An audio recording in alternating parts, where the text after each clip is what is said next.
As the 21st century began, human evolution was at a turning point.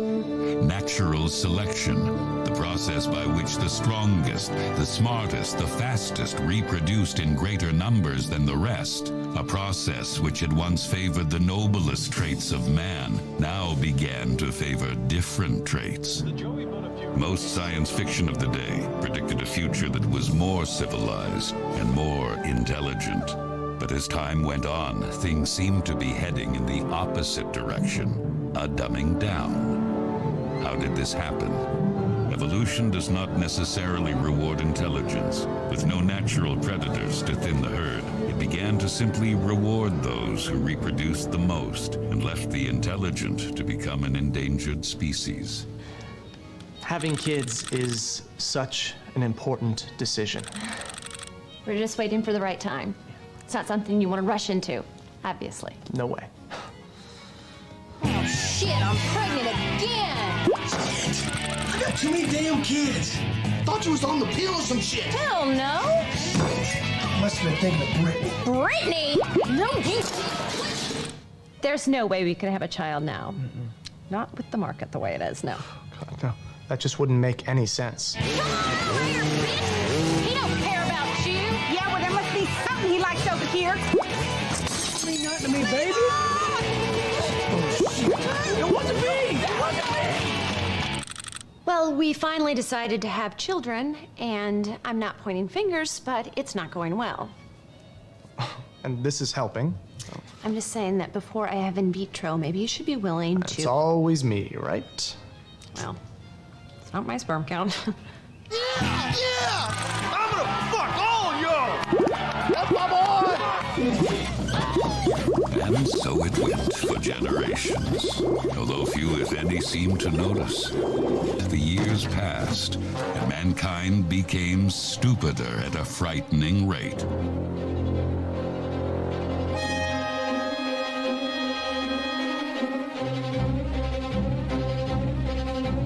Some had high hopes that genetic engineering would correct this trend in evolution.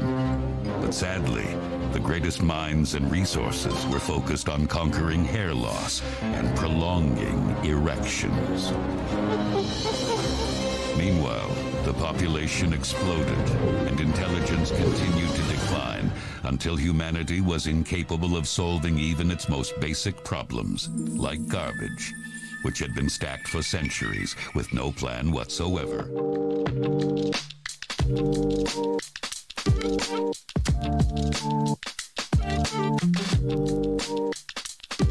Welcome to the first edition of Politiocracy. It's a political podcast that I've decided to start in spite of everyone telling me not to, because it seems like an oversaturated market. But instead of bombarding you guys with my hot, misinformed takes on a shit porn podcast, I'm going to segregate that off into a podcast here. So I have so much stuff to talk about, and it's going to be completely weird because this is the first episode, and I don't exactly know how I'm going to structure this. But I have a crazy list of topics that will make me continue to talk like an autist. So let me go through a couple of them. Biden is visiting Ukraine for the first time in a year since the war has started, despite having one of the worst man-made disasters in Ohio going on right now. The pandemic was decided to be over in May, and we finally have some new vaccine research about natural immunity versus the effectiveness of the vaccine. There's some children's shows that seem to think that we need more political messages in it. Donald Trump announces some of his main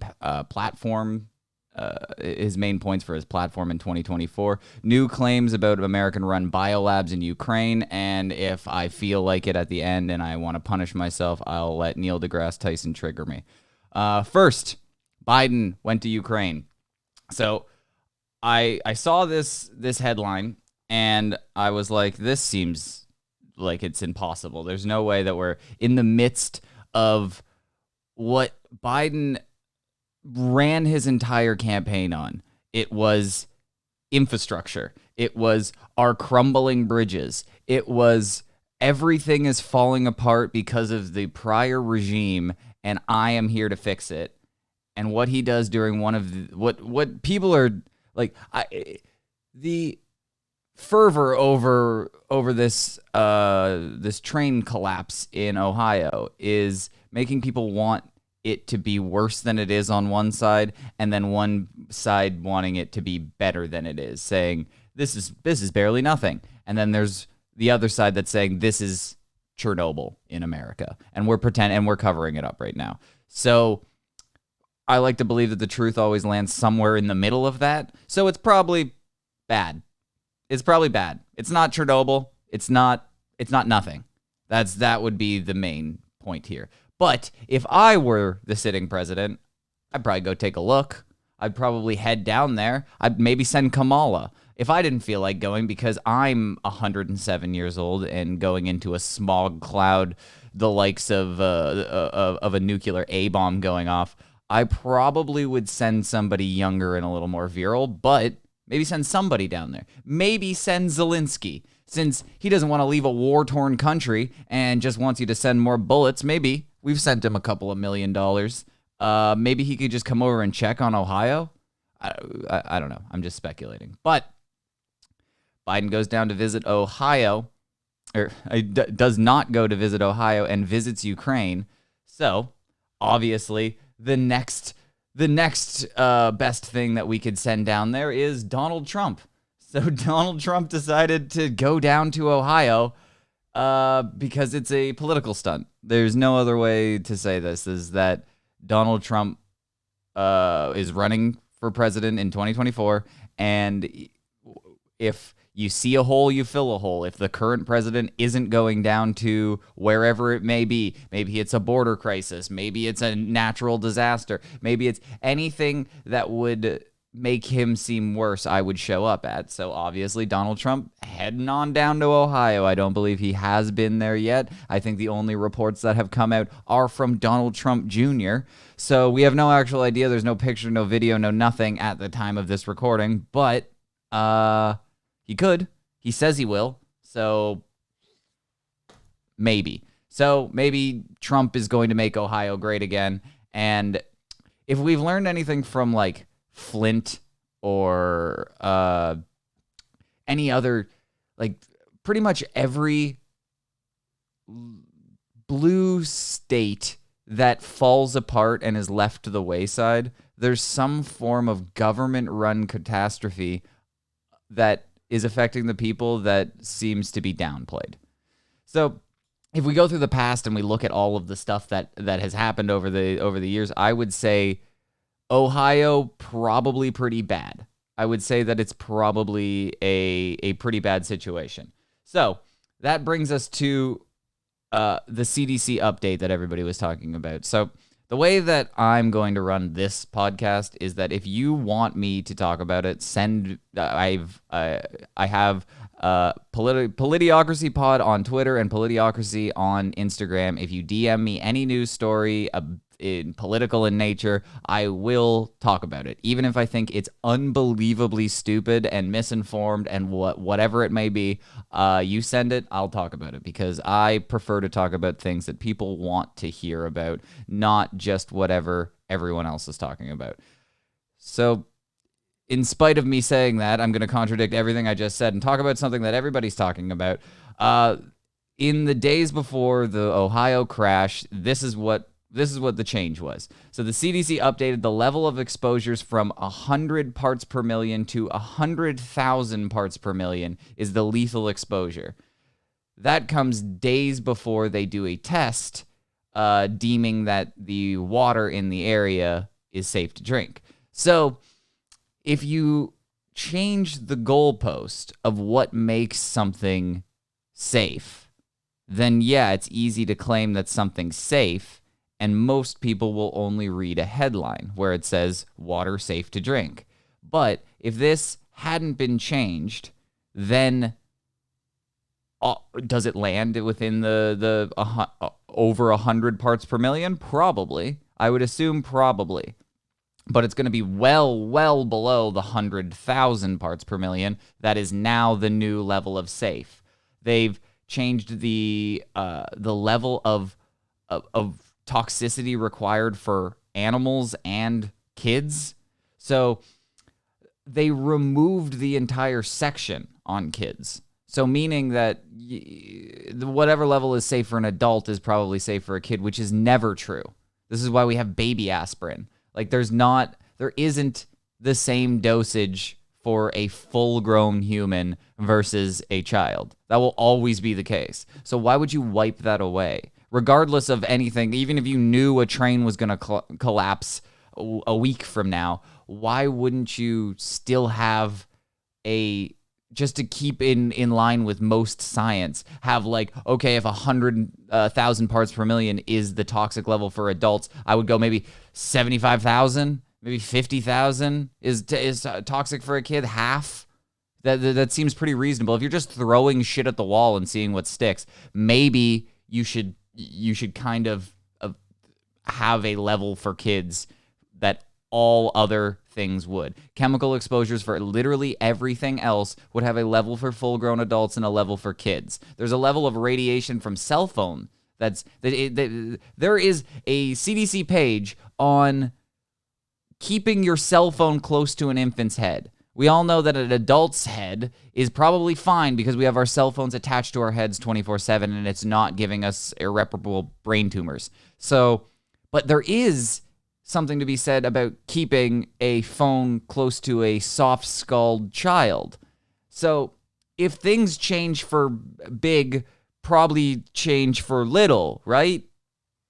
I don't know how to make it any easier. So why wipe away the entire section for kids? That seems very strange. So then a little under 2 weeks after this change, we have what some people are calling the worst man-made natural disaster ever.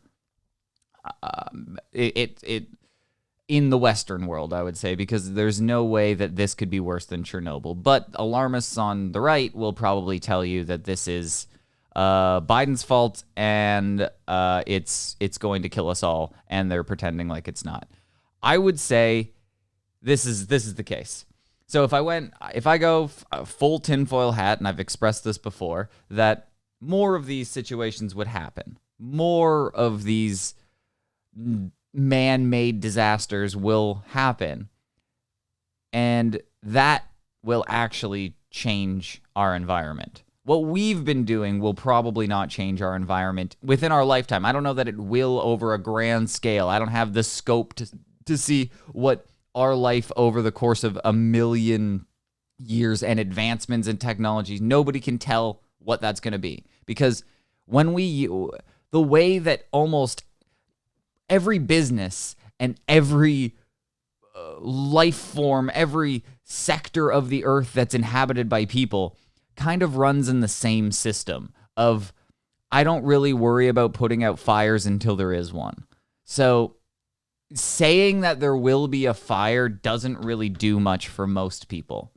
I've noticed that in business. I've noticed that in politics. I've noticed that in literally everything. You could think, even if you're a small child listening to this and you have an issue with your parents, they usually don't care until it's like a big problem, until there's like, they can feel the heat from the flames coming through their door. And they're like, oh, I should probably sit down and look at this problem. But up until that point, nobody cares. So the smartest of the smart people may not be working on this environment issue that we're having.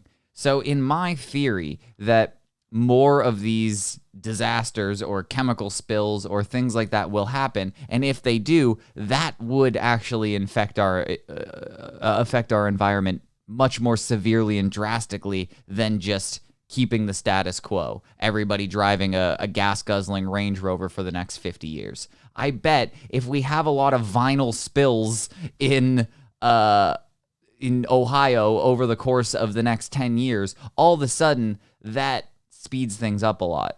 And that makes it more of a fire.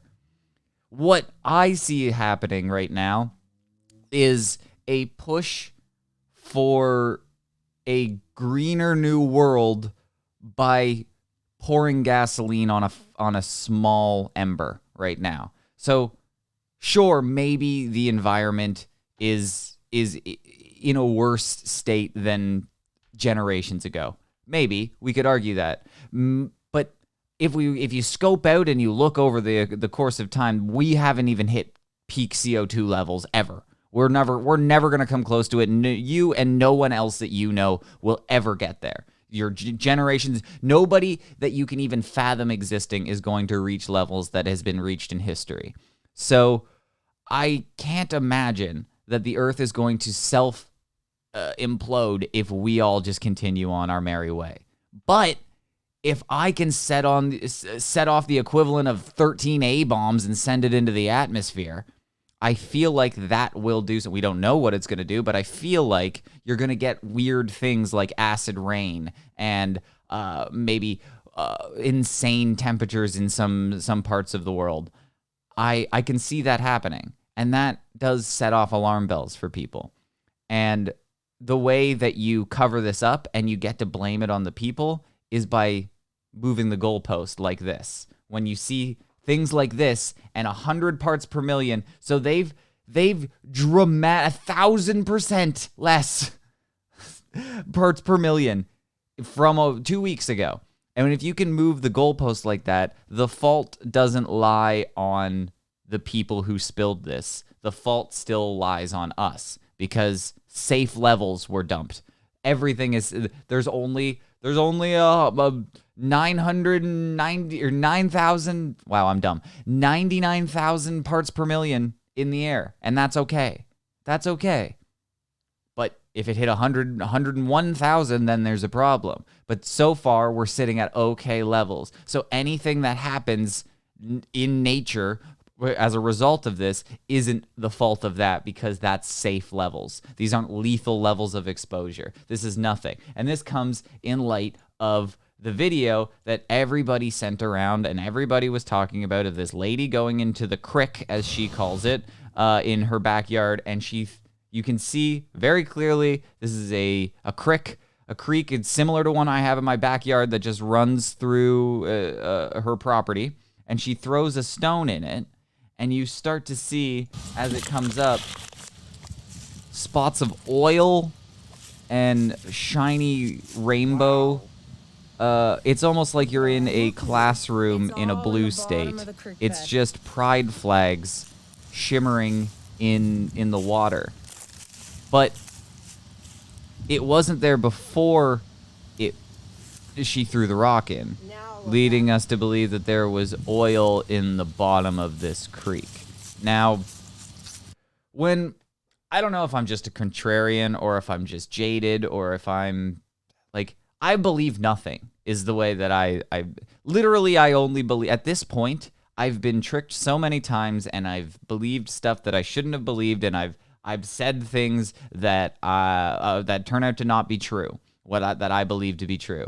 And now I don't believe anything, because if tomorrow this video came out that she just took a pound of bacon grease, threw it in her creek in her backyard, and then threw a rock in there, I would not be shocked. So always take shit like this with a grain of salt. There's nothing to say that this is the case, that there is a oil leaking from the sky or something. There's some sort of oil runoff into the water. There's some sort of, I don't know, but I would say that there is some sort of residual effect. There is no shot in the world that this is safe. It just can't be. The way that the pictures are coming out, the way that the reports of people of having issues breathing and headaches and the smog levels and the residual runoff from whatever is coming from the sky, I would not doubt if there is some sort of natural disaster event that comes in the next couple of weeks because of what we've done there. I fully believe that that's the case, but I don't believe that that this is going to be like Chernobyl. That's my take. I say it's going to be somewhere in the middle, because when you hear the left and the right have two opposite opinions on this, where it's like nothing to see here and holy shit, this is the beginning of Chernobyl, where they didn't want to tell us that anything was going on. They're like, oh, ignore that glowing power plant in the distance. That's just routine maintenance. That's what they're claiming right now. And I could see that being the case if I had to choose one or the other, I would choose that, yes, they're trying to cover it up to whatever means. I would say that that would be the case. But if I was just critically thinking, I would say it lands somewhere in the middle, and that goes to on the side of bad. It leans slightly towards this was bad. If you can't have that opinion, then you're just not being honest. If you're on the left and you see this, and you've been screaming about Mother Nature for the last couple of years, maybe your Instagram profile picture is still a Ukraine flag or a Black Lives Matter square.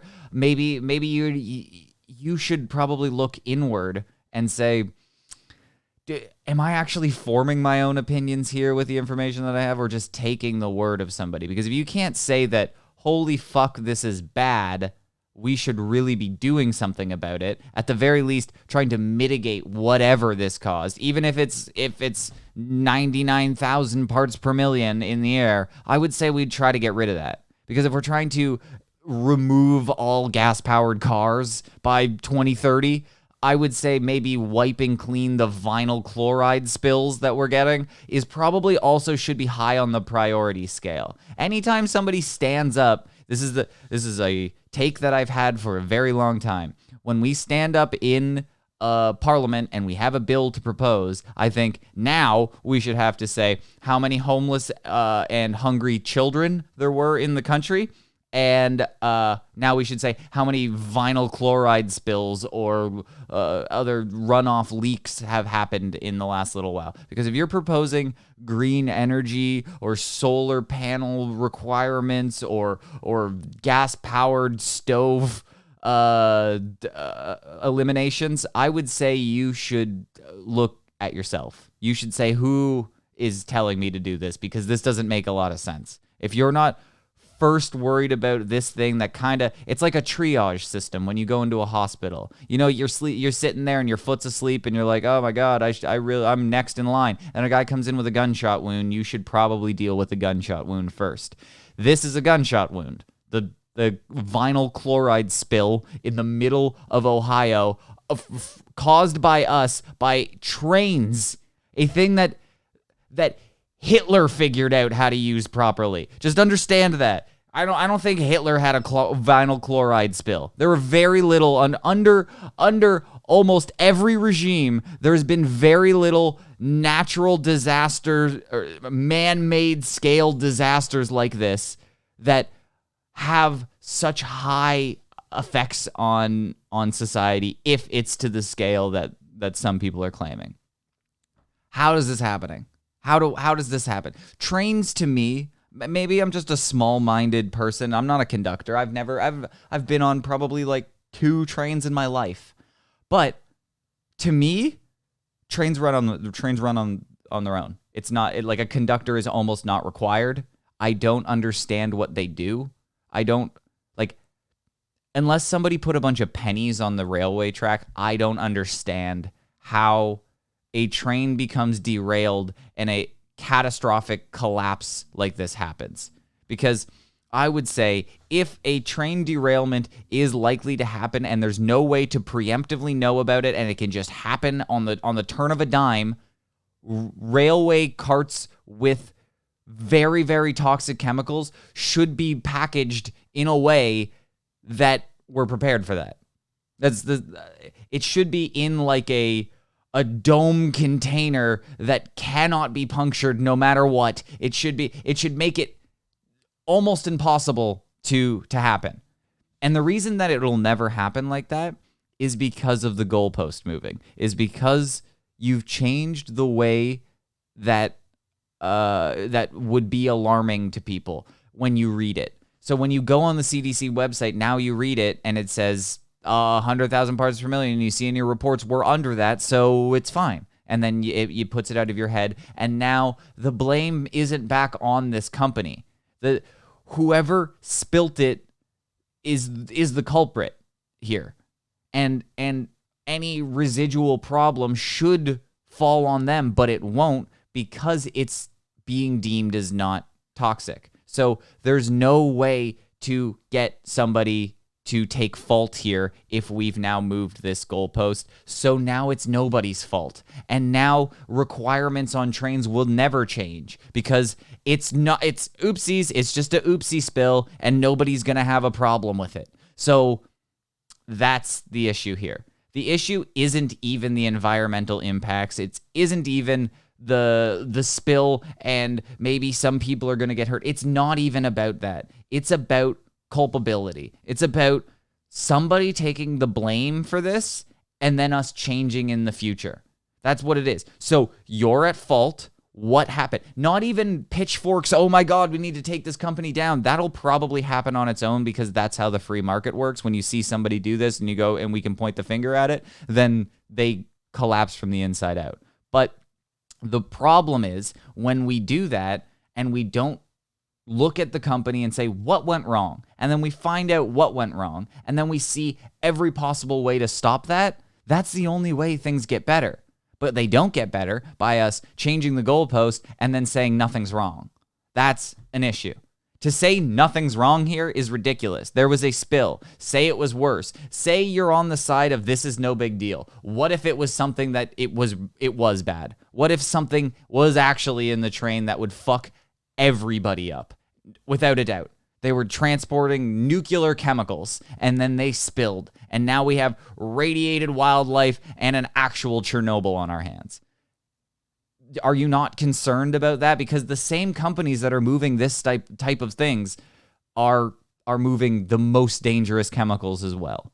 And the same thing can happen. And if they can shift the goalpost here when it's widely known, if it's not known, you're never going to hear about it. If it's happening on the coast of Alaska and nobody saw it other than like an Inuit fisherman, they're going to put down that guy and they're going to never tell us about anything because of the way we handle things now, because we have the ability to move the goalpost. And that upsets me more than any of this.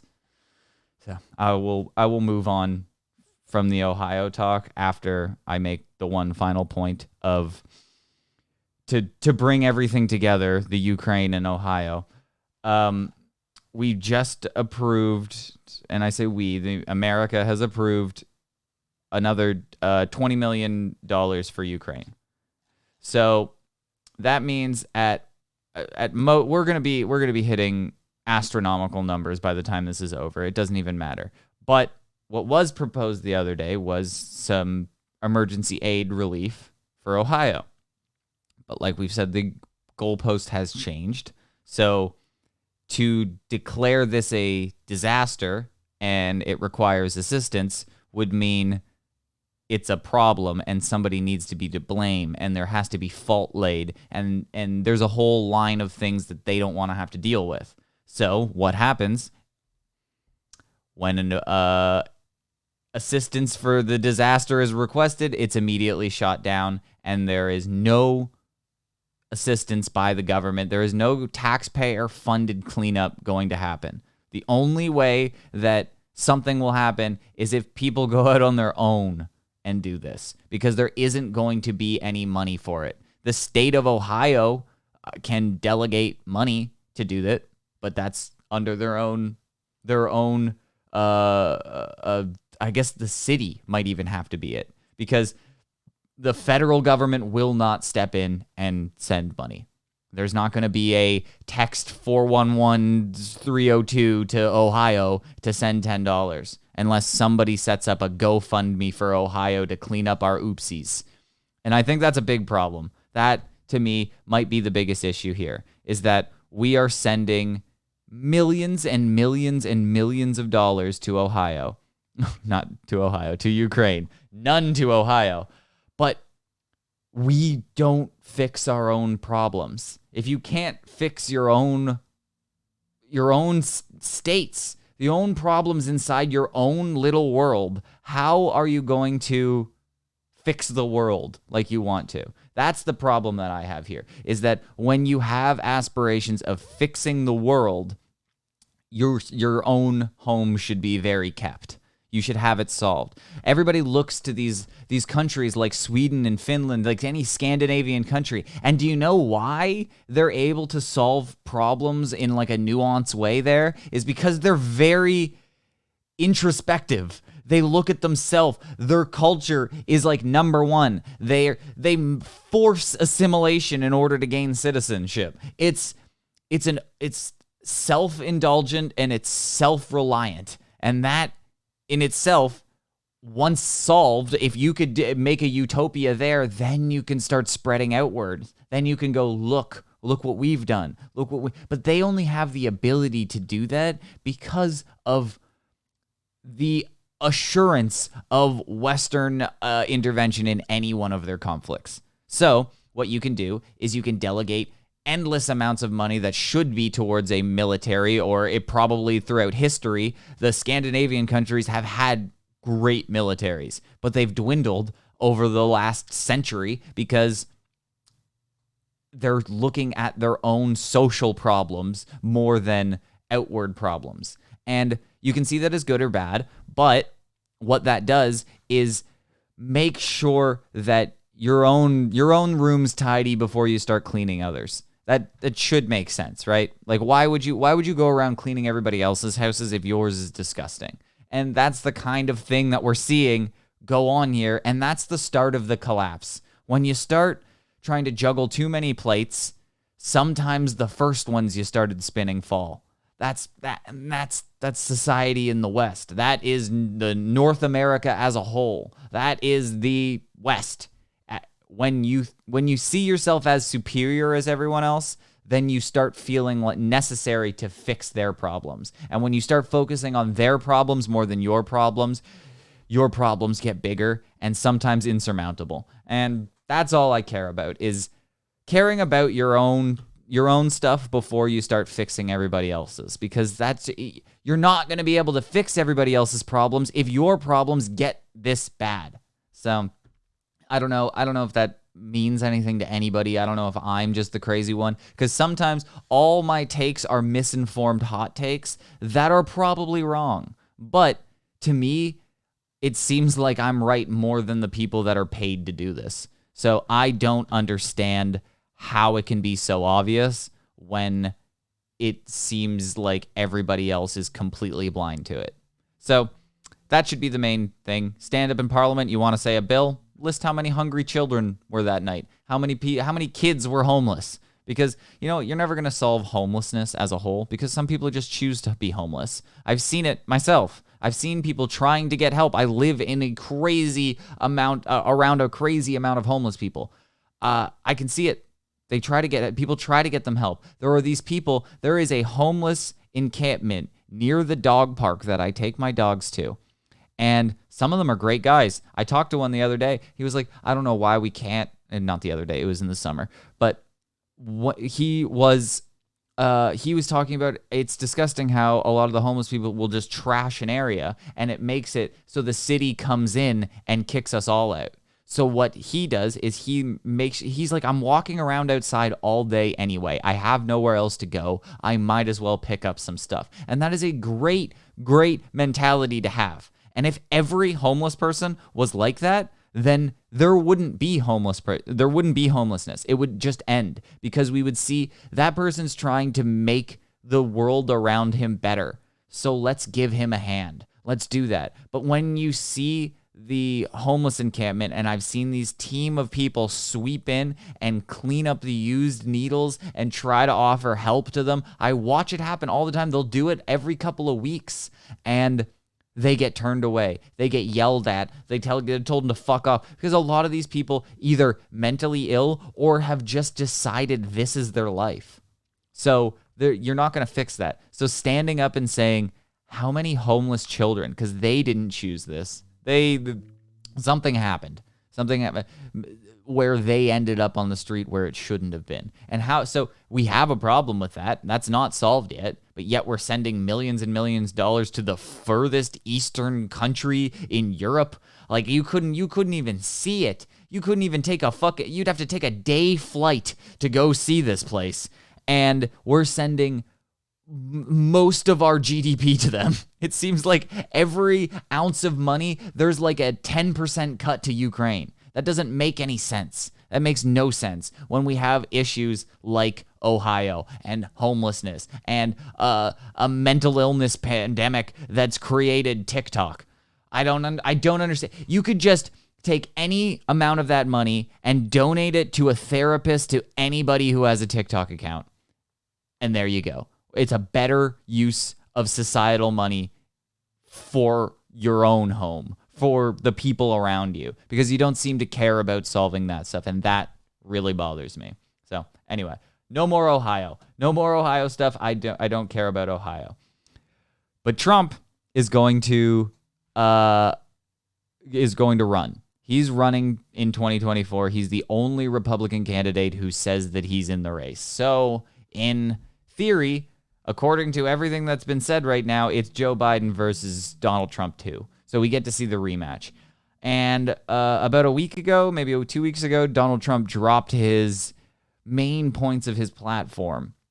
And I thought he went, it's just a battle of the extremes now. So he is going balls to the wall, hardcore conservative Republican far right. And I can't even say at this point that this type of movement would lose, because I think the quiet majority says these kind of things at home, but they're scared to be a bigot. That's the problem. In public, you're scared to be a bigot. You just want to be like, I don't care how you identify. I feel like if I'm not crazy and I understand the world that I think it is, I think most people, even a lot of very liberal people who aren't indoctrinated into this world, just you would consider yourself liberal. You have your own cohesive thoughts, but I still think at the end of the day you go, yeah, but it's man and woman.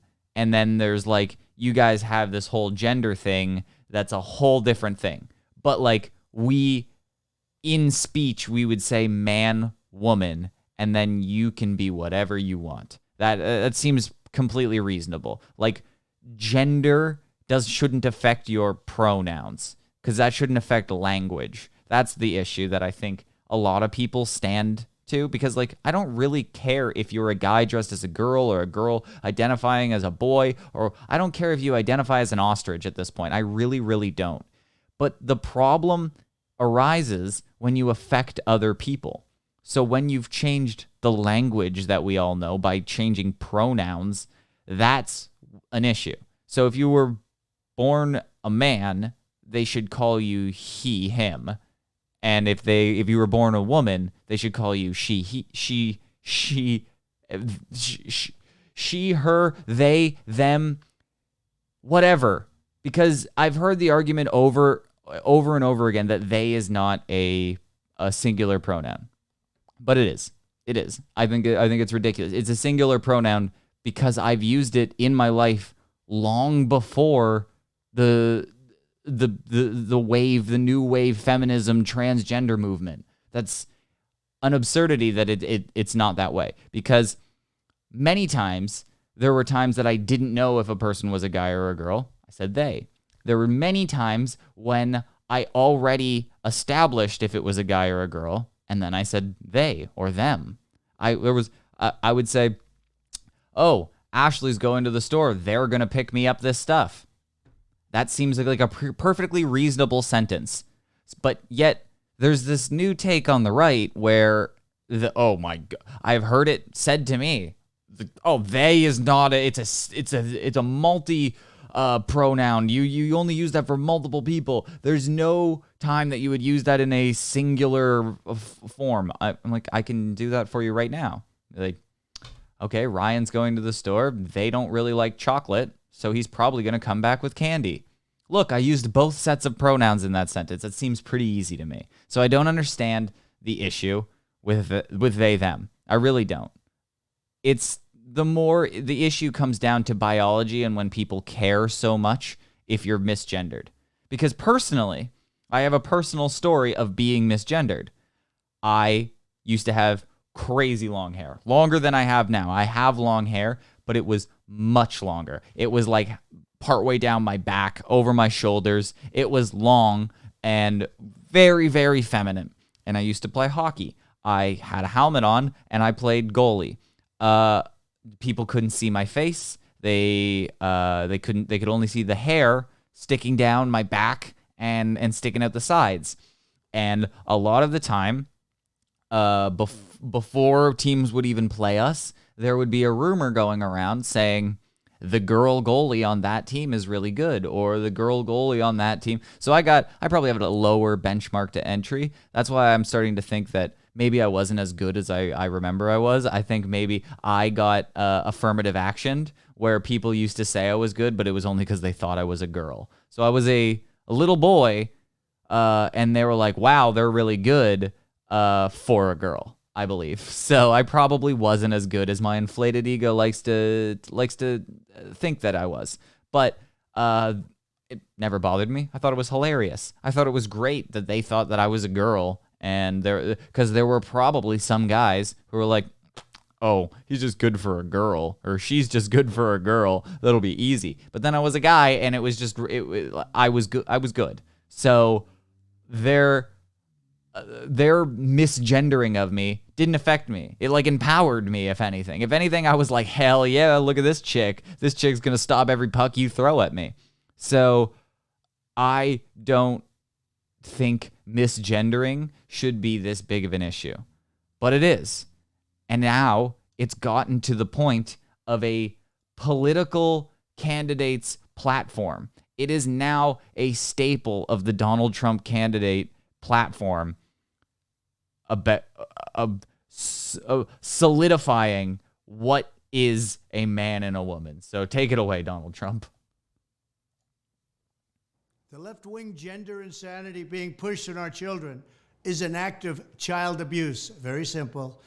Here's my plan to stop the chemical, physical, and emotional mutilation of our youth. On day one, I will revoke Joe Biden's cruel policies on so-called gender-affirming care. Ridiculous. A process that includes giving kids puberty blockers, mutating their physical appearance, and ultimately performing surgery on minor children. Can you believe this?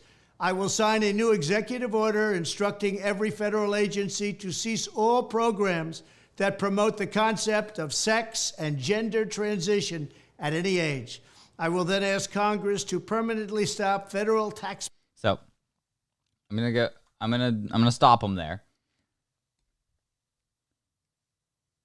You should not make that a staple. Right there is the biggest sticking point that I have with this. If you want to make the only recognizable genders man and woman, just for a logistic standpoint of like government forms and stuff like that, I fully back that. Just adding, just think about how terribly the government does almost everything, especially red tape type stuff, especially things like forms, and so like the amount of forms you have to fill out to dig a hole in your backyard or something like that. The government makes everything difficult. So the spending that they must do, adding pansexual, unisexual, unsexual, intersexual, all this stuff into the gender categories on every form, on every website, on every single thing that you need to fill out, must take thousands of dollars, thousands of man hours, people hired just to do that with your money, with money that they take from your pocket, and then that's what has to be done, regardless of people's feelings and what is right or wrong. Just on a government bureaucracy standpoint, there should just be two options, because the government can't handle more than that. You, in your woke, liberal, blue-haired brain, should still know, because I'm sure you would, one of your points, one of the few things rattling around in the brain up there is government bad. Government, oh, hands off my body, government. That should be one of the things that you should go, well, the government isn't progressive enough to understand this or handle that. To even, it's like talking to an AI. You're like, there's some sort of nuances that they can't understand. You should see the government as the same way, because they are 20 years behind everything.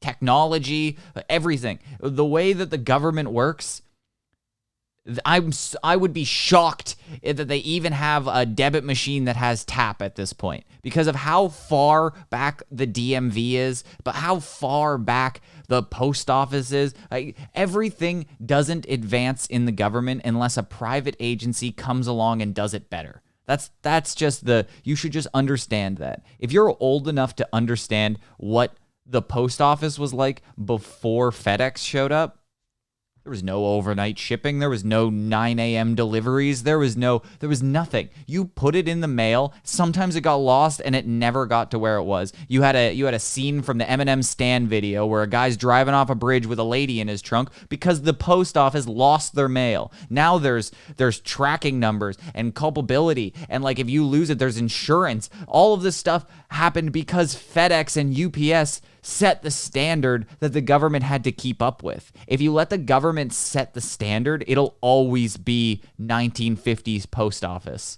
That's just always understand that. So, knowing that, we shouldn't force the government to have 40 different genders that they have to list on a sheet of paper just on page 1 to get your driver's license. That shouldn't be the case because they can't handle that amount of infrastructure. They can't handle trains in Ohio. They can't handle aliens flying around and they can't solve that behind. Look, in 1950 or 49 or whenever Roswell happened, they were able to cover that up for years. It was just crazy people in the desert that they thought. Now we got an alien flying around, and day one we know about that. How we know about Chinese spy balloons? They're terrible. So either they only let us know what we want, and so all of it is meaningless, which is very likely, or they're just bumbling idiots trying to catch their own tail and are behind. The only way anyone ever figures it out is when somebody else does it and they get to mirror it.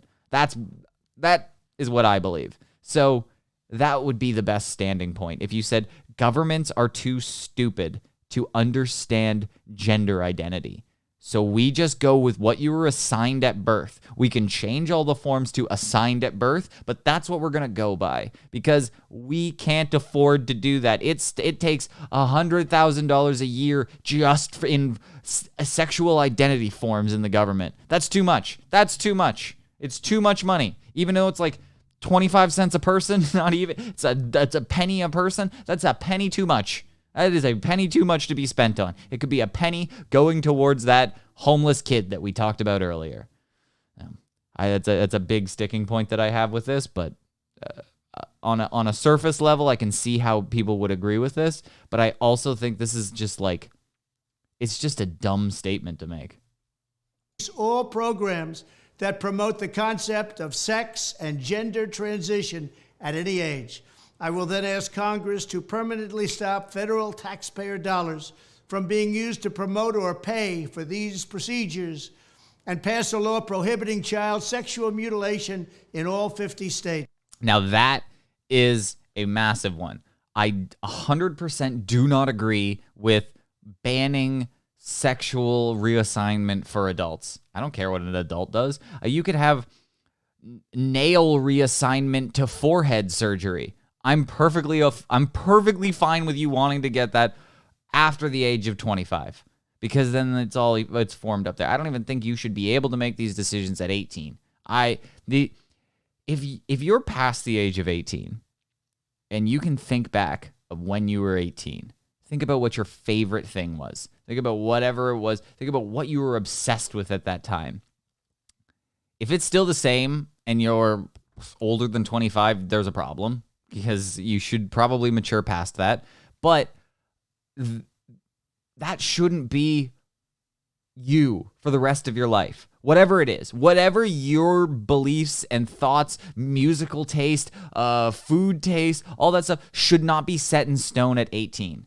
Period. Because you don't even know you at 18. You haven't even been an adult long enough. There should be gauges to adulthood that I believe we should start setting. Like sure, maybe you can start gambling at 18, but then maybe don't. I strongly believe people shouldn't start smoking weed until 25. I think that drinking should be later too. But the things that affect your brain shouldn't be used until it's fully there.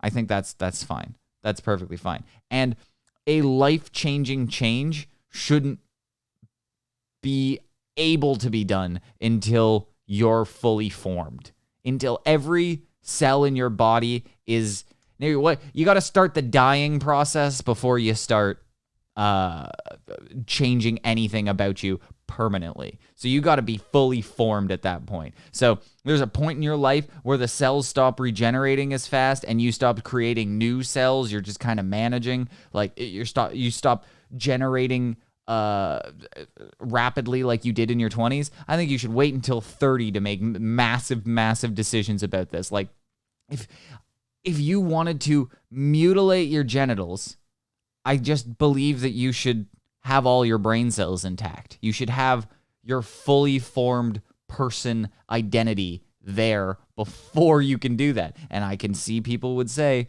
well, your identity is that, and you can't let your identity out until that happens. So you're just delaying that by making people wait. Sure. But to save one person who makes the mistake to make people wait a couple of years, don't you think that's right? Don't you think that is the right answer? To say, so this person's suffering and they're going to have to suffer for a couple more years if you don't let their free identity out, as opposed to the suffering of the person who made the wrong choice. That doesn't seem to be, so they might have to suffer 2, 3, 5 years more. This person has 30 years, 50 years, 80 years. Because if somebody starts at 20 and somehow lives to 100 and they regret their decision for 80 years and it was all preventable if we just made them wait for a couple, doesn't that seem like the right choice? This is where I go. All of my takes are misinformed and hot as fuck, but I think most of the time they seem to be based in some sort of reality. That's I think centered around the idea of mitigating harm and doing what you believe to be the best for all. I think that's kind of where most of my ideas come from. That's where I frame them from. So I think making a couple of people wait, maybe having increased therapy for people who are questioning things like this, maybe people who are being pushed in a certain direction, maybe give them all views. Maybe they should be forced to talk to the most extreme leftist pro-transition surgery doctor and also the most right-wing extremist doctor that you can find. What you get, the blue hair, MSNBC, had a double mastectomy. They're called they, them. They believe in maps. You get that person, and you also get the Proud Boy version of the Fox News doctor in a white lab coat who probably side gigs on Spike TV for Deadliest Warrior competitions. You get both of those people to talk to this person, and then they can form their middle ground idea. Because I think when you get the dumbest points from each side, that makes you really, really see clarity. That's why I like to watch the most conservative people and the most liberal people, because it really, really gets to see. That's the only way you can form middle ground, is when you see the craziest of the crazy. So I think that should be something that we should be looking into, because I don't believe people are making the correct decision. But let's continue with Donald Trump. It'll go very quickly. I will declare that any hospital or healthcare provider that participates in the chemical or physical mutilation of minor youth will no longer meet federal health and safety standards for Medicaid and Medicare and will be terminated from the program immediately. Furthermore, I will support the creation of a private right of action for victims to sue doctors who have unforgivably performed these procedures on minor children. Now, that is massive. What have we been talking about this entire episode is just culpability, just somebody to blame, somebody to point fingers at. Because when you take blame away from people, it makes it very easy to make mistakes, to push people in the wrong direction. I think when you have blame and you have fault and you have punishment for people making the wrong choice, things get better. You can fix you can find solutions that actually fix the problems there, not Band-Aid. Because to me, this is a very interesting take. So when somebody is not willing to work on themselves, they're usually more apt to take fast lanes. So, like surgeries. I find even maybe a giant tattoo, maybe a crazy amount of makeup, maybe a new outfit, maybe buy things, maybe something along those lines. Plastic surgery, big one. That's massive. Maybe you got a Brazilian butt lift so you can have a Nicki Minaj butt. Things along those lines. That I feel like it's a shortcut. It's a shortcut. It's the gastric bypass of personality and self-worth and looking at yourself, looking inward, because you'll always find the most unhealthy person and the person who's really ashamed about what they look like or how they feel or their health or something like that might have like an array of fancy outfits and makeup to put on. I find that it's a way easier resolve than going to the gym or working on yourself mentally. That's hard and difficult, and sometimes takes looking into yourself and becoming like a different person, and that's hard to do. You know, it's not hard to do. Sephora tutorial on winged eyeliner and a fancy new outfit that so you can peacock around the mall and people are staring at you, but not for the reasons that you think. I think that is an issue. Maybe you could bolt on some double D titties and go teach a school in Oakville. There's things that you can do that are easier than working on yourself. And I find that those things are coming more and more. And I find the worst culprit of that is transgender surgeries, transgender ideology, just the whole transgender movement as a whole. Because it's taking kids who feel like they're not special, but have that yearning to be special. And rather than be special, do something spectacular, they just are odd, and they join eccentric communities to be odd. And if that was you, it pushes you further down the rabbit hole. If you were already at that point, now you're into crazy degenerate stuff. And if you were just on the border and you were maybe just a normal kid who's kind of quirky, now you might be taking testosterone and making TikToks with your expressive hands. There's things that are pushing society in a way that seems to be a negative, because we spent a generation telling kids that they were special, and then when they found out they weren't, they took the shortcut to being special, which is just weird. Special and weird is a very fine line, and being spectacular special and being weird special are two very different things. But the line is getting blurred nowadays, and I don't like it. But you get the message from Donald Trump. He thinks that his main staple is transgender surgeries. And as much as I believe in so much of what he says, I believe that this was a massive downfall to his campaign. I think that's going to hurt him more than help him.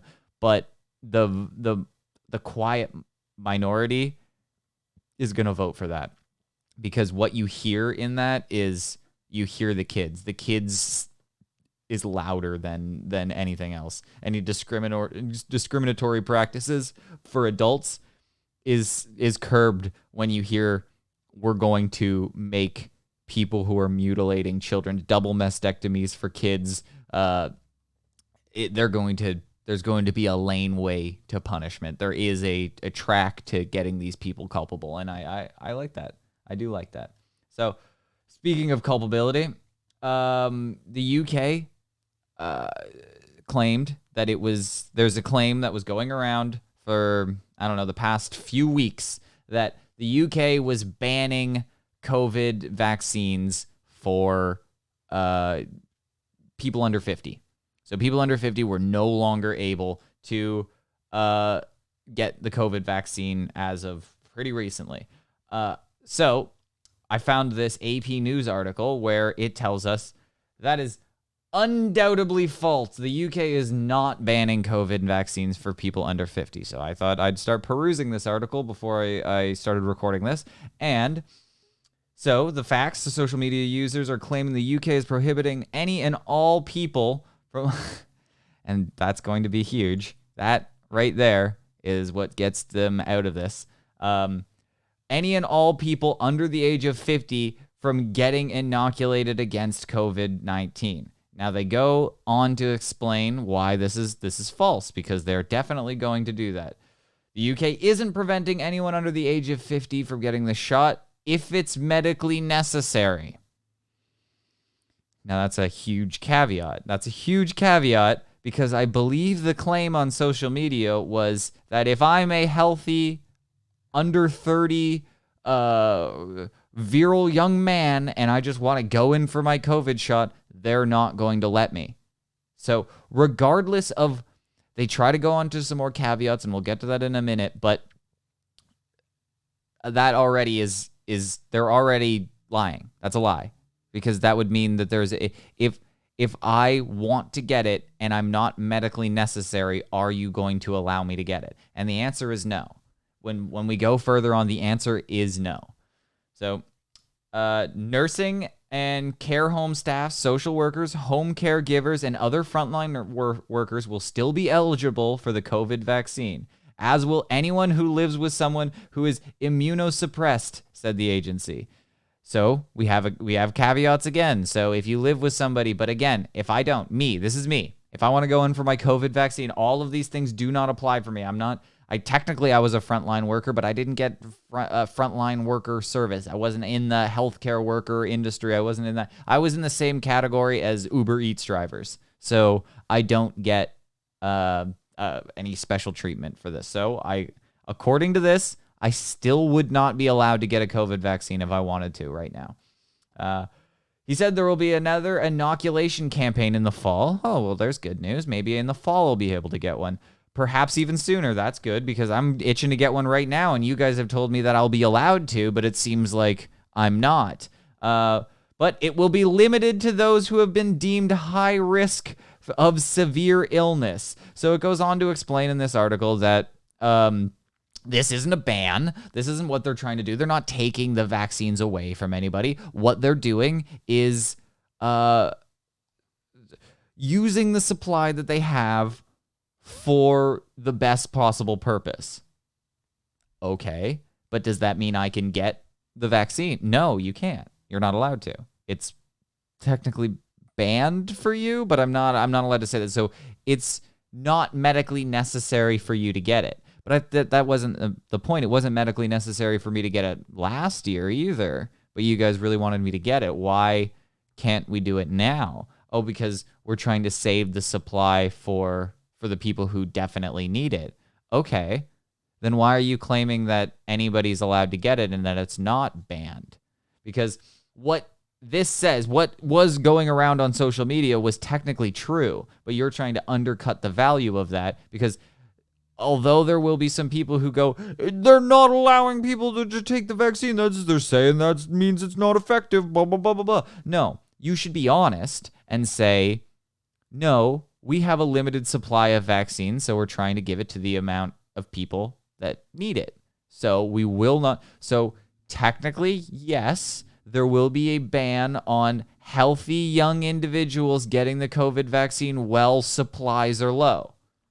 You win that argument every single time. Then you go, then they go, oh, well, technically it's a ban. Sure, if you want to call it that, you can call it a ban, but it's anyone who needs it will get it. Boom. There you go. Because the way that you've spun this is that me, as a healthy individual who doesn't technically need it, would still be able to get it. Because they're saying you don't need it, so you don't have to get it. But that would require them to say that you don't need it. And that's an issue. So they can't say that. So this is a weird, murky situation where technically they're right. Technically, they're correct. It is not being banned, but they have to say it in such a way that still doesn't have that ickiness of last year where they were saying it was required because you're going to kill grandma. Doesn't that still roll over to this year? Doesn't that mean that if I'm not vaccinated and I am around somebody who's immunocompromised, that'll get it? Not that I live with them, but what if I just am in contact with grandma? I don't live with grandma. I'm just going to visit. Do I have to get it then? No, I wouldn't be able to get it. But I thought I'm going to kill grandma. You told me last year I'm going to kill grandma if I don't. So if I go to Thanksgiving and I'm not vaccinated because I'm not in the special group of people who get it, doesn't that mean I'm killing grandma again? I don't understand the law. I just like things to be sound logically. And if they're not, let's find where the hole is and let's patch it. Let's patch the hole. Let's figure out, well, okay, that's wrong. Does that lead us to the wrong conclusion, or is that just part of the wrong? We need to know the whole train here, and we never do. So yes, vaccines are banned for people who just want them willy-nilly. Unless the government decides that you can have it, then so I would say that that's the banning isn't the right term. So that's what it is. It's like a caste system for vaccines. It's a vaccine caste system. Let's go with that. There's certain people who'll get it, and it's a pyramid scheme for COVID vaccines. The top percent will get it, and then it'll trickle down to people who need it. And if you keep getting people in the bottom, you'll get to move up. So I think you've got to tell 3 friends about the vaccine, and then they'll be in your downline of COVID vaccines or something. I don't know. MLMs are very confusing. So, all right. I got 2 more things to get to, and then we'll wrap this bad boy up. I used to watch this show when I was a kid. I actually liked it. The Proud Family. I think I was forced to like it. I didn't actively seek it out, but it was in between a lot of shows that I did like. So I watched it and I ended up liking it. I can remember vivid scenes of laughing at it, mainly from a few characters, but I'm well versed enough to know the entire cast and even side characters in the cast. So that means I watched it quite a bit when I was growing up. And they're doing a reboot of it, and I've seen trailers of it, and it seems like it doesn't go in this way, but there is just one episode that it's making the rounds on Twitter, and it's kind of shuddering, where I believe this is still a child's show. I don't believe this is supposed to go in the same vein as Velma or something, where it's you grew up watching this and now you're old enough to continue watching it, and we made it R-rated. I believe this is still a child's show. So it's for the next generation. It's for you to show your kids this. And I just don't understand putting, why do we have to show this stuff to kids? So let's show a clip from the Proud Family's Black History Month special, I guess. This country was built on slavery, which means slaves built this country. Tilled this land from sea to sea to sea. First there was rice, tobacco, sugar cane. Then Whitney did his thing and cotton became king. And we were its soldiers, 4 million strong, fighting for America's freedoms, even though we remained America's slaves. Built this country. The descendants of slaves continue to build this. Slaves built this country. And we, the descendants of slaves in America, have earned reparations for their suffering. And continue to earn reparations every moment we spend submerged in the systemic prejudice, racism, and white supremacy that America was founded with. Can you imagine if you walked in to your children watching this? You'd be like, what are you watching? What are you, this is a Disney Plus show? I don't understand what you were doing here. What was the point of this? Is this a joke? Was this supposed to be funny? Because what entertainment value does this have for a kid? Because a kid doesn't care about this. This is a history lesson. This isn't making a small little white kid feel shame about what his great-great-grandfather did. That's not, it's even further than that at this point. It's great-great-great-great-great-grandfather did. He doesn't feel shame watching this because he doesn't even understand. It reminds me of that clip of the little boy coming up to his parents and saying, after Martin Luther King Day or something like that at school, and they're like, oh man, all these white people are so bad. Oh, white people are so bad. And the mom has to go, do you know that you're white? And he gets sad. He gets upset. And he goes, I'm not one of the bad white ones. And that's a sad realization, because a kid is the exact embodiment of what Martin Luther King wanted. Not seeing people for black and white, not seeing any, like, they don't even see the differences. They don't even see the differences in gender at that point. So, like, trying to indoctrinate a kid to this is weird. It's so strange. Let them figure this out on their own. You can have characters in there that, to an adult, you would go, well, that's very clearly a non-binary, or that's very clearly transgender or whatever. But just put them in there as normal cast members that don't wear their transgenderism on their sleeve. I guess that doesn't exist in reality, so that wouldn't be normal. But I'm saying just place the abnormal in there like it's normal, and a kid will see it. So whatever crazy trend that you need to push on next, that it's gonna break the glass ceiling or whatever, you're gonna make a woman CEO, and that's mind-boggling or something. Just put it in there, and nobody will think otherwise. No child watching this is going, yeah, you know what? I should pay reparations to the black kid in my class because of years of slavery. I did think about the sugar cane and then the cotton. Oh, when the cotton was king, there were so many slaves. I should really give them my juice at lunch. I was thinking that. Because how racist would that feel? If I was a little black kid and then this white kid came over to me and said, I watched The Proud Family last night, and I thought I'd give you my zebra cake as reparations because I know that your family built this country. So here's a zebra cake. It's like black and white. It's like the keys on a piano. So I hope we're even now. And then you just leave. I would feel so gross. Like, I wouldn't even know what to feel. I would just feel, this feels wrong. I'd be happy that I had a zebra cake. I'd be like, all right, I got a zebra cake. But like, at a certain point, I'd be like, it's gross. Do you really want to be a victim? That's what this comes down to, because nobody watching this was affected by slavery.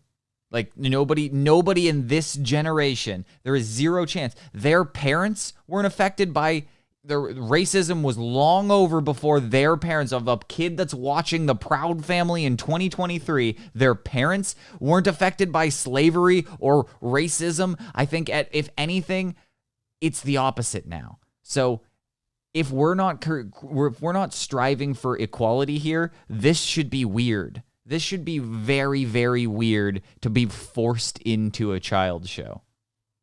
Steel has not atoned for. Slaves built this country. Not only field hands, but carpenters, masons, blacksmiths, musicians, inventors built cities from Jamestown to New Orleans to Banneker, Washington. 40 acres and a mule. We'll take the 40 acres, keep the mule.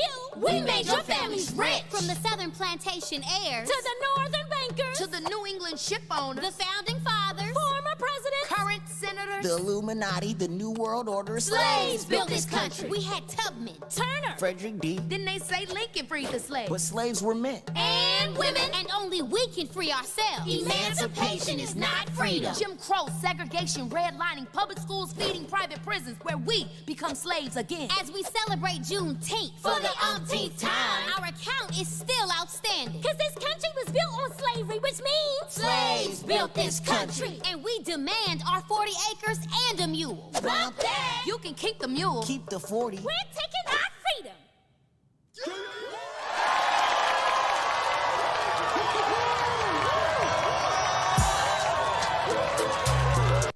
That is one of the most ironic things for this show to do, because I was a fan of this show, and it was like a blaxploitation TV show. It was like a trope on black people at a certain point. It was like they were making Peaches and Herbs references before I knew what Peaches and Herbs was, and I didn't understand half of it when I was growing up because I was a child. I had no idea. But when I think back on some of the stuff that they did during the heydays, which would have been in the mid 2000s of this show, it was like, if it was made today and made by the same people, it would be called racist. It would be a racist show. But in order for it to sustain now, it has to do things like a Juneteenth special. I don't understand who this was for. Are there people that were watching this and sharing this with their kids and going, hell yeah, thank you, Disney, for explaining that my child is a victim? He's 8 months old. I didn't even understand. But yeah, he should know. He's a victim already. He's in the system. When he's watching Paw Patrol, he doesn't understand that that's actually just, he's on the slippery slope to ending in jail, of course. So one of those Paw Patrols eventually is going to stand on his neck. Let that sink in. I'm a terrible person. All right, let's get mad for a second. I'll wrap this up with Neil deGrasse Tyson. And this is a fun episode. I'm definitely going to do a lot more of these. So to keep segregated the political annoyances from Clever Name Podcast, the Politiocracy is here to stay because I had way more fun doing this than I realized. But this might make everything turn. So a while ago, the vaccine debate is heated between Neil deGrasse Tyson and I actually don't know this guy. Pat Bet David. I don't know who he is. Never saw him before this interview. I no clue what he is. I'm assuming he's some sort of political podcast. Never listened to him. Probably will in the future. He won me over with this clip because Neil deGrasse Tyson is like, it's like Bill Nye for 20-year-olds. That's what it is. It's like people who couldn't get over that Bill Nye phase of science class. That's what Neil deGrasse Tyson is. They're like, oh, I watched that one Netflix thing about space. And Neil deGrasse Tyson is like, he's not a scientist by any means of the word other than what he knows. He has like a narrow focus. It's like how you can get like a gender studies degree and somehow be called a doctor. It's like, okay, yeah, chiropractor's a doctor. That's the way Neil deGrasse Tyson is a scientist. He's a scientist in the sense of he like maybe has an accredited degree in some field of science, but then he uses that as like a stick to beat you over the head to say that he is the arbiter of science in every aspect. He knows science. It goes Dr. Fauci, Neil deGrasse Tyson. That is the pecking order of science that in Neil deGrasse Tyson's head. So let's listen in on the vaccine debate. And this is post-vaccine craziness. This is, we have studies. This is, we kind of have results that the vaccine is less effective than was sold to us. At the very least, you have to admit to this, because at the beginning of this, it was 100% effective. It was a polio vaccine.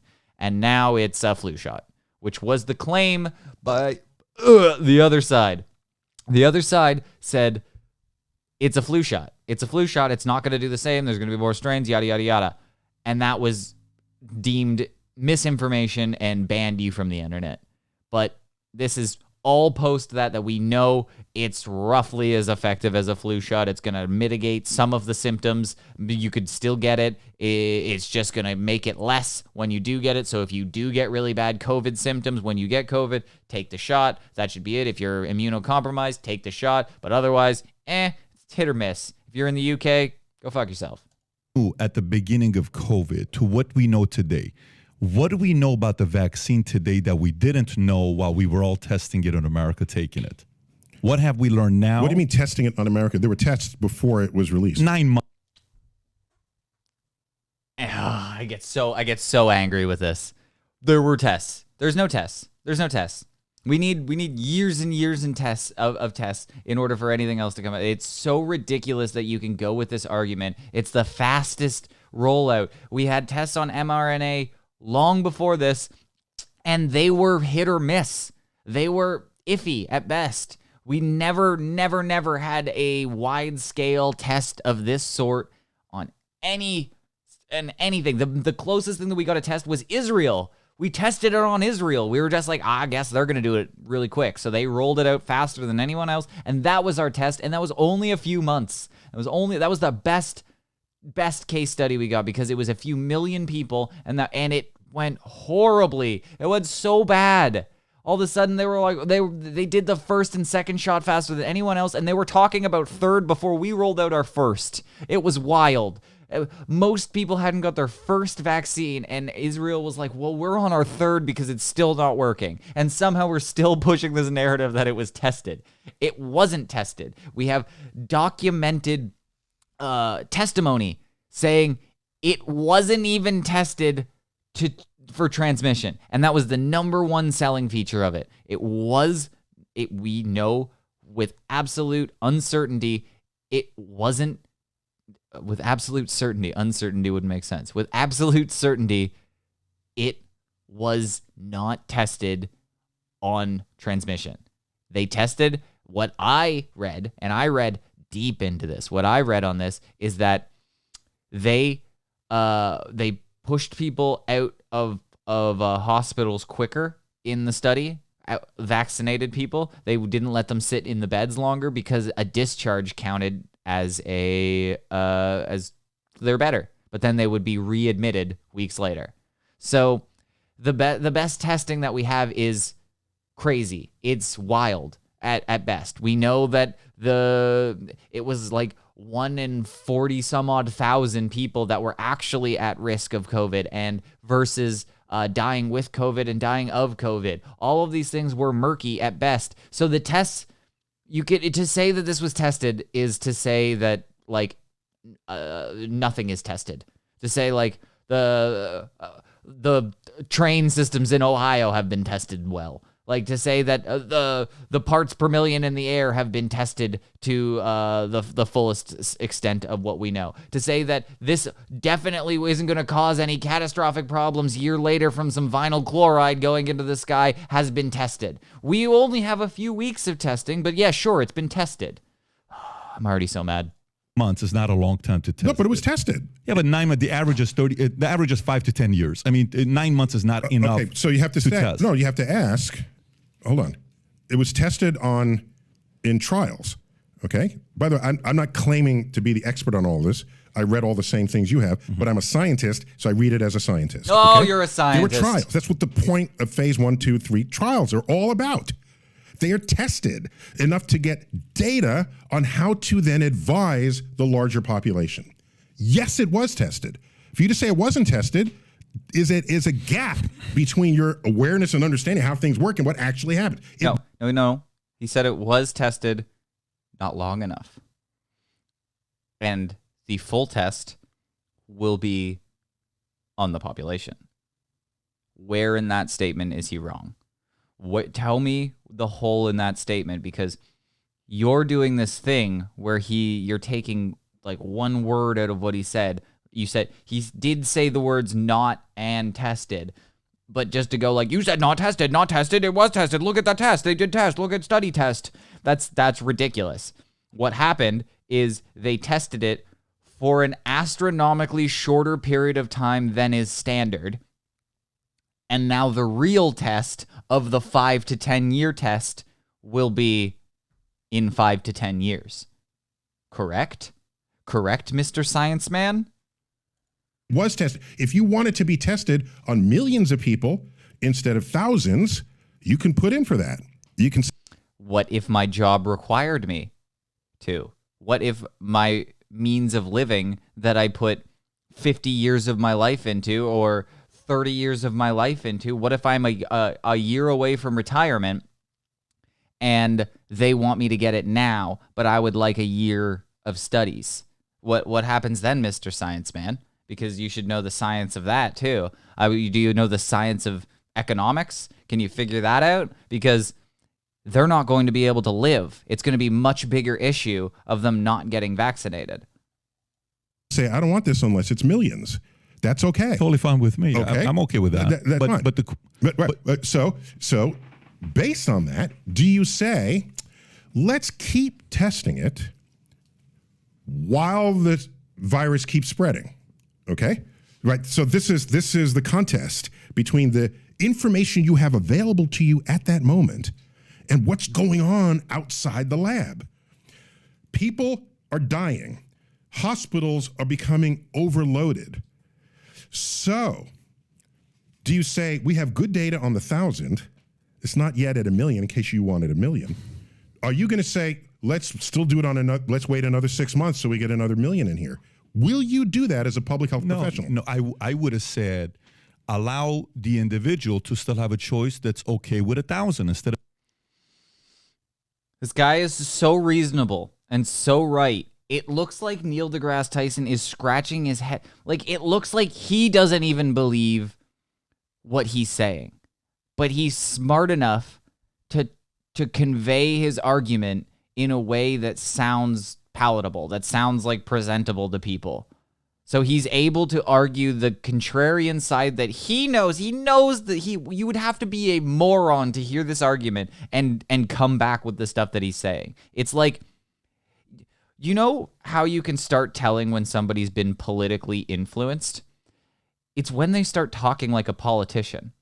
So I don't know if anybody listening to this actually, if this is your main source of political information, I'm so sorry. But if you do watch political debates in the House in any sort of capacity, there's always a question asked and then a statement made, and then they just go on to something else. Like, it's never an answer. When people stop answering and just start saying things, you know that they've been politically influenced, because nobody talks like that. Nobody talks like that. People instinctively answer questions unless they've been trained otherwise. So when somebody goes, do you believe this or that? And they go, well, let me tell you a story about how I came to my beliefs. And you're like, no, but I asked you this or that. When they start doing that, you know that there's some sort of bias going on. Something's influencing them to not give you their answer, because they don't want to answer, because they know that the answer is going to conflate something else. It's going to cause an issue. It's going to irritate some other point in their life. Maybe he's got something in the works with some sort of company that's very, very pro-vaccine and heavy pushing of the vaccine. Maybe that's the case. So maybe he doesn't want to be on the wrong side of that. Maybe he has a company that's funded by Pfizer, and this would exacerbate that. Maybe, because this doesn't seem right. He's not an idiot. He's not an idiot. He's smart. And he's smart enough to take the information in, know that it's wrong, spin it in a way that it can be presented as right, and use the umbrella, the shield of I'm a scientist. Oh, this makes me so mad. Instead of a few million. Leave the person have the choice. Not force him to take it, or else you're going to get out of the Marines, and you've been doing this for 14 years. Not force him to take it, or else you have to quit your job as a nurse. There's a public health force versus there's a choice. There's a public health contract that you have signed. Did I? Implicitly as a citizen of a country where in part we depend on each other for health, our wealth, our security, and the like. And that contract is, in the best scientific evidence available at the time, if you do not get vaccinated, you will put other people in this organization at risk, and that organization does not want to take that risk. So you do not have this job anymore if you. But that was wrong. So don't you think that was incorrect? So going with what they had and the person that they were arguing with had, they both came to a conclusion. One was, I think I should wait a little bit. This doesn't seem as dangerous as what it's being presented, and I don't like the side effects of the vaccine. The other one came to the conclusion of, if you do not get vaccinated, you're a danger to the rest of us, because we've been going for a year and look at all the people that have died. That's the two sides. And one gives you no choice, one gives you choice. So if you're pro-choice, and I think you should kind of be pro-choice when it comes to government entities dictating what you do to your bodies. I agree. If there were forced government abortions, I would be just as against that as forced non-government abortions. I think what should happen for abortions is they should be privatized. I think a company should have to privatize abortions, and it should be abortions are us, and it shouldn't have anything to do with the government. And there should be legislation on what they can do and how far along and things like that, state by state. That's how it can go. But no overarching federal, like right to abortion, not right to abortion. I think your right to bodily autonomy should kind of stay consistent. It should stay consistent. It should say you don't want the government dictating what you have to put in your body. They can suggest. They can give you food pyramids. They can make it easier for you to get shitty things, the things that are bad for you, and harder to get things that are good for you, or vice versa.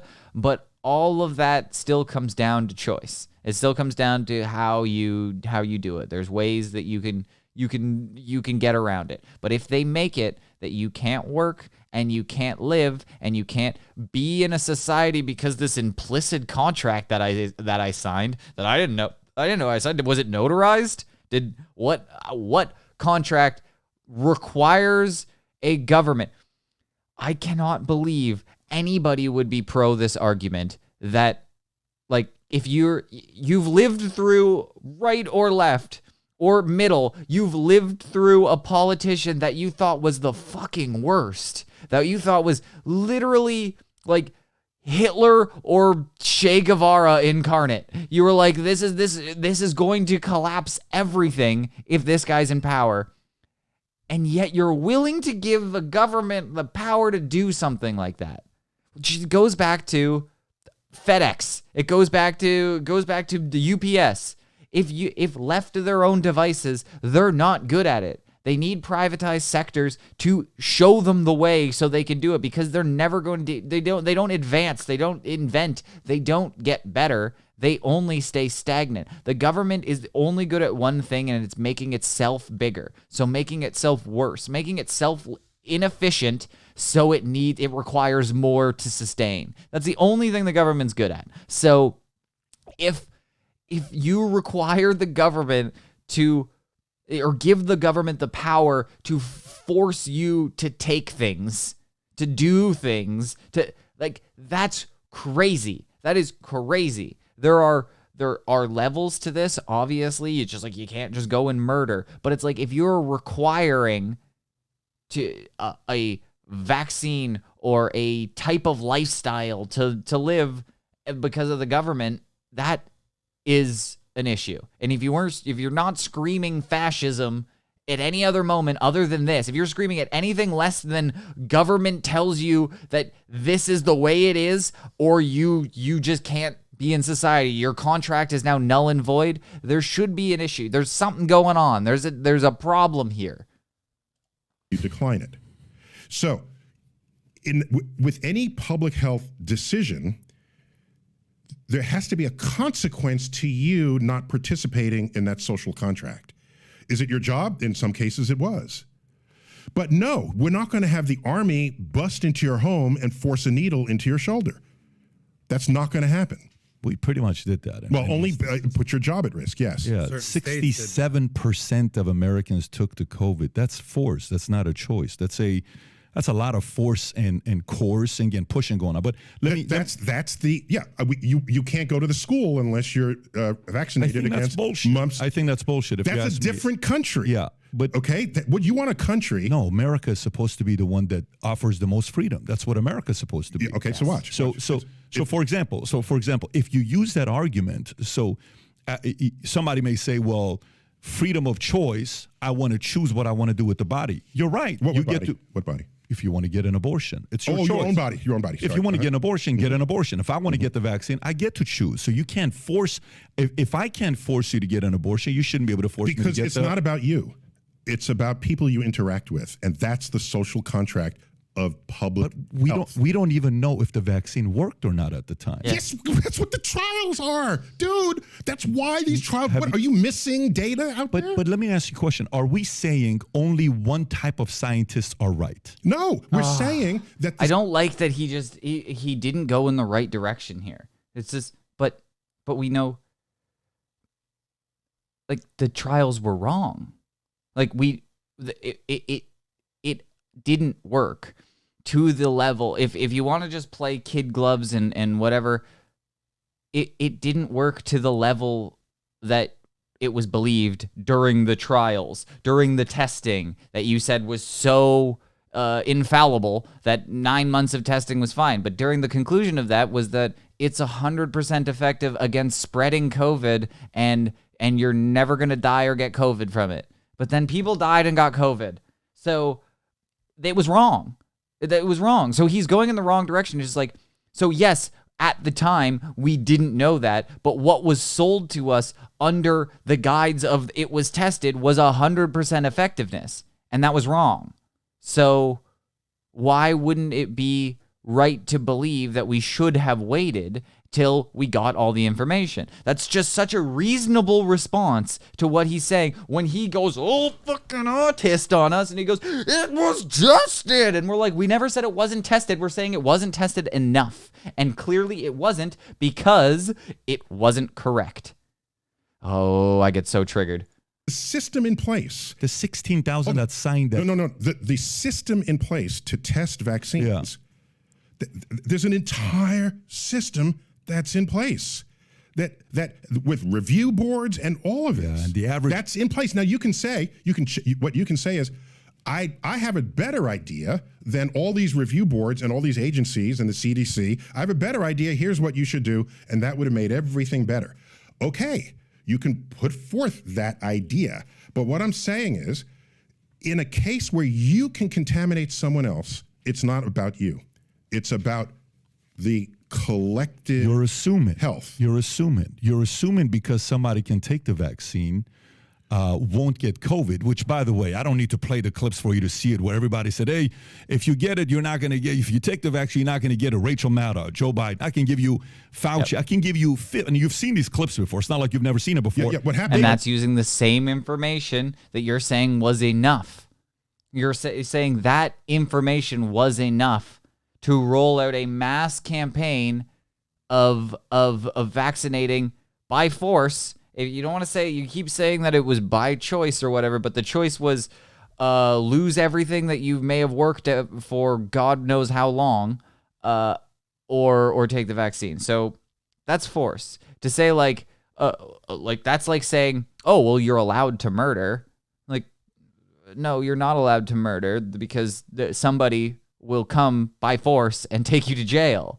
It's the same sort of thing. It's like, yeah, technically you have the choice. Technically you have the choice to not wear a seatbelt. Technically you have the choice to not do anything. But like, they're going to force you to do it by keep giving you tickets. They're going to give you tickets until you can't afford to not wear your seatbelt. So like, it is forcing. To say that they're not forcing us to wear seatbelts is the same thing. Like, you could say it's a benefit. You could argue that it's not. I don't really care.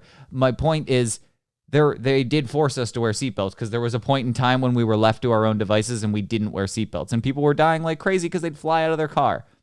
And the government was like, well, we should probably fix that. And then they found a thing that does fix that. And they found that it's over a long, long period of testing, they found out that a lot less people died when they wore seatbelts. And if you go back and you look at the first iterations of seatbelts, they were around people's necks and they were killing people worse. So if they went by the study of, oh, well, it saved a few people, and they rolled those out, we'd have mass neck breakings in every single car accident. It was a minor fender bender and it snapped their neck.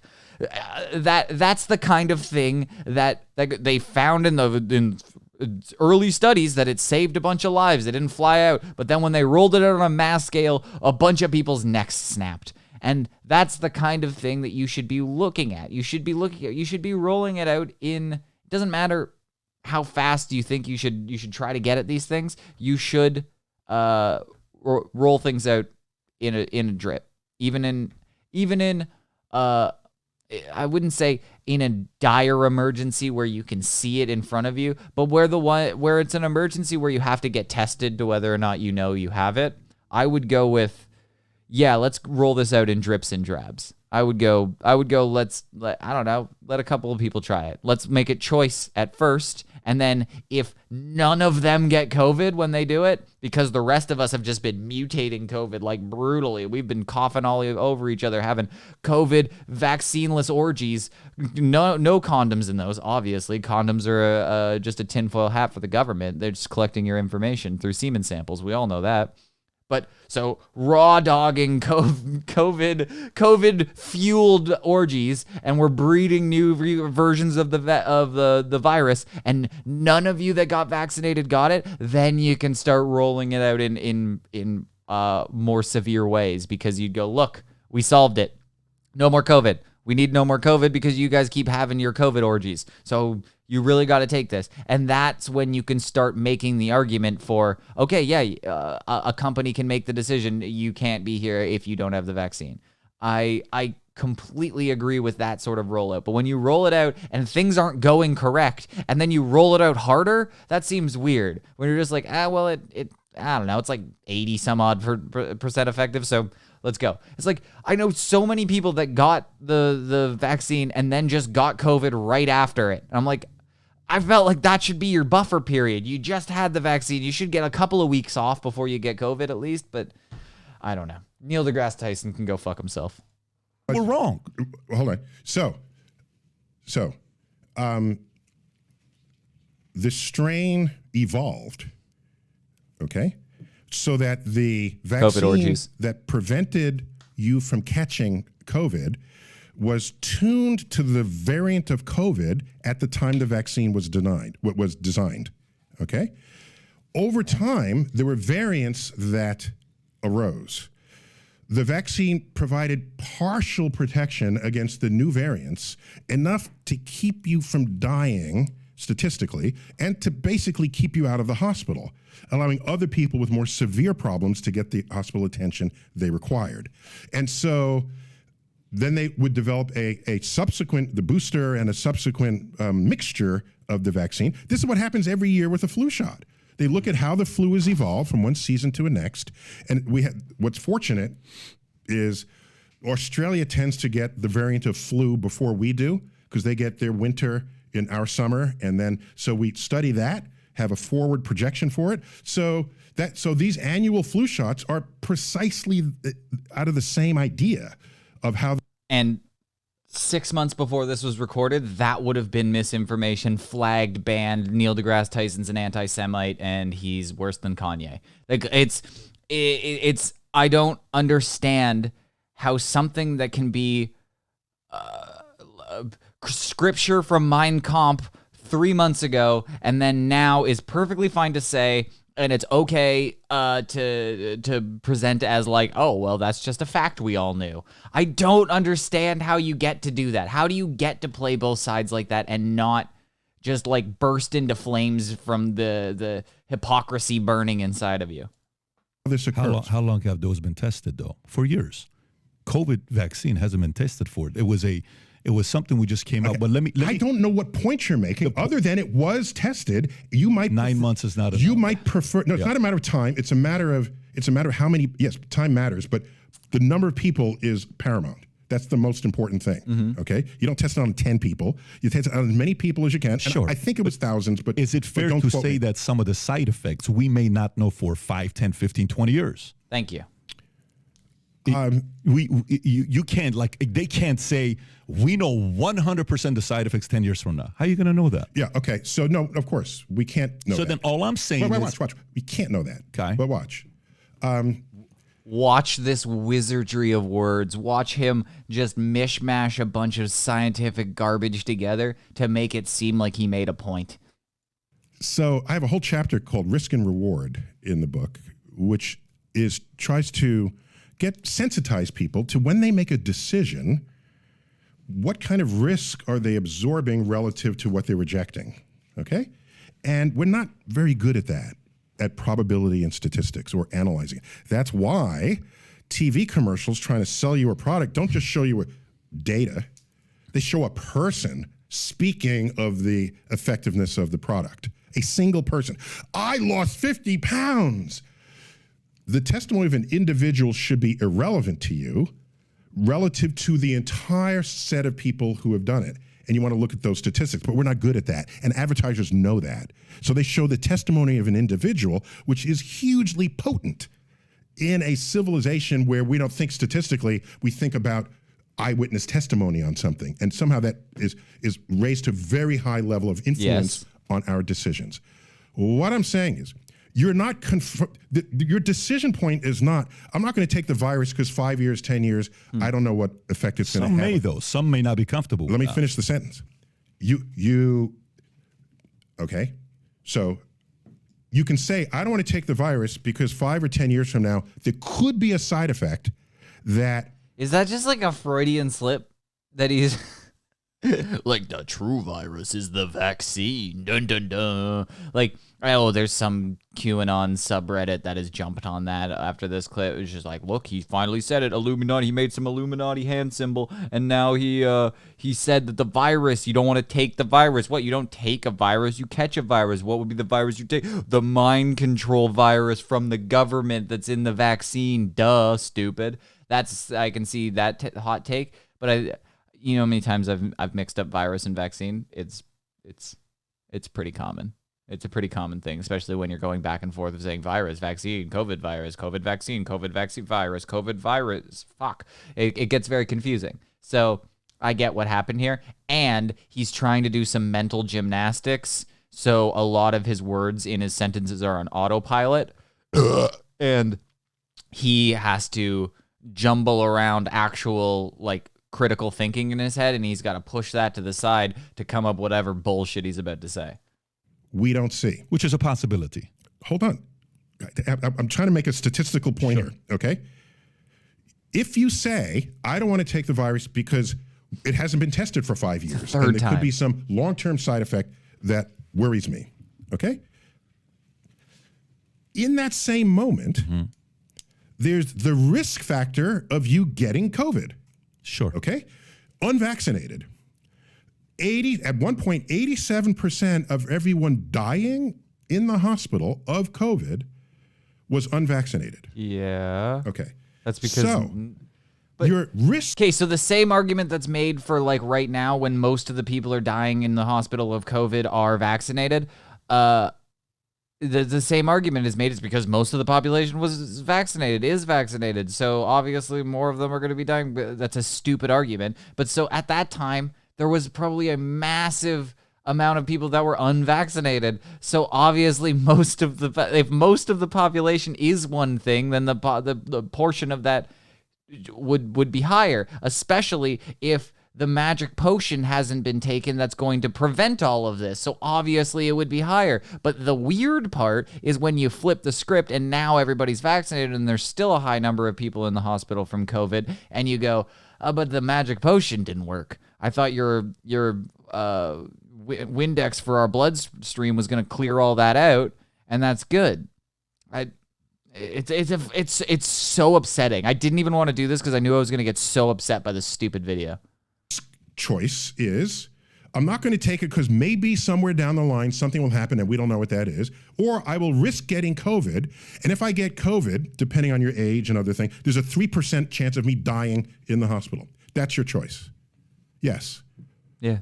Yes, but what I see people doing is they focus on one thing, and that's the foundation of their decision, rather than the other chance. And what happens if you get COVID? Now you get long COVID. Now you don't have taste buds for 2 years or whatever it is for long COVID. Yeah. So? You're on a ventilator in the hospital, possibly dying. Like what?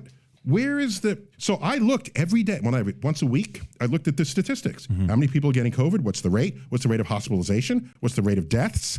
Where is it by state? I had to look at it. My board forced me to look. We're in the business that we have to look at. They should, of course, because it's data. Yeah, I agree. On risk factors, the risk of people's lives. Okay, for sure. So nothing is ever zero risk. Yeah, there's a risk that you'll grow a third arm in 10 years because the virus mutates within you. Should the individual not have the right to say, I don't want to take it because that's... You don't have the right to contaminate someone else. So if you don't want to get shot... Who says that, though? But who says that? It's a social contract in a modern civilization. I don't have public health. I don't have the right to contaminate someone else. What do you mean? Like, so what do I do? Stay home all day? Yeah, or go to the beach. Yeah, you stay away from other old people who but you stay away from people who are immune compromised. So Neil, so for me, I'm asking you because I want to know how you process this as a guy that's well-read, smart. I process the data, and the data. We didn't have enough data, though. No, we didn't have enough data. At any given moment, yeah, there's data for you to make a decision. At any given moment, sure, the data is constantly getting better and better. Yeah. All right. So let's go with now. Let's go with right now. Let's go with right now. Let's go with the moment that this was being recorded. How much data you have right now? Now let's take that data that we have now and go back then. So let's just do that for funsies. Like, you don't have to do it. Obviously, you couldn't do that at the time. And then that's what you're saying, that the risk factor and yada, yada, yada. But now let's Monday morning quarterback this. Let's look back and see how would you have done it knowing the information you know now, Neil. Neil, let's do it. It's Monday morning. The Super Bowl just happened. What could we have done better? Let's make the Philadelphia Eagles win this one. How do we do it? We're probably going to take that hold away. I get it. So let's go back and see. You have the information you know now. The vaccine is very it's minuscule in effectiveness. It's a percentage of what it was sold to us.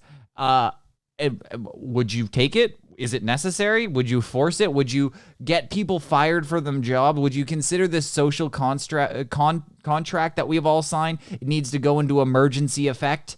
Would you say that? Probably not, because it's very clear that it wasn't necessary. And speaking of this, I just saw this brand new stuff that came out that turns out immunity acquired from COVID infection is about the same as getting a vaccine. So it seems like you're about the same if you had COVID versus if you've got a vaccine. So when you argue something so adamantly at the time and then the contrary information comes out and you don't change your mind, that's an issue.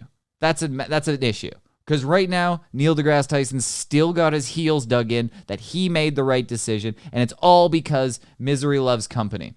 There's a bunch of people who think they made the wrong decision right now, and they're looking back, and they don't want to be wrong. So anything that goes against what they believed at the time, that they were like, I'm doing the right thing, yada, yada, yada, if they're like, maybe I didn't do the right thing. Maybe this was stupid. Maybe I'm the one who got tricked. Maybe I read misinformation. The harder you're going to dig in and say, that was misinformation. No, absolutely not. La, la, la. We're still in denial. And when you go through the phases of acceptance of here, it's going to be a long stage. So get ready, because we're coming up on anger and it's going to be nasty. So thank you, everybody. I appreciate you. I appreciate you listening to this. This is a long episode. I'm going to keep putting these out as long as I can. Send me news stories, things that you want me to talk about, anything in the political sphere, whatever. Send it to me at Politiocracy Pod on Twitter and at Politiocracy on Instagram. Send it there. Send it to anywhere. You can send it to the Clever Name Podcast Discord. I don't really care. But I will get it, I will read it, and I will try to keep it away from the other podcasts so I can get all my political autism out here, and you can listen to me ramble for a while on things that are going to trigger me. And I can keep that segregated from my other podcasts. Maybe I can get it all out here, get the poison out, so then I can, keep it a little more funny on the other ones. But thank you. I really appreciate you listening, and bye.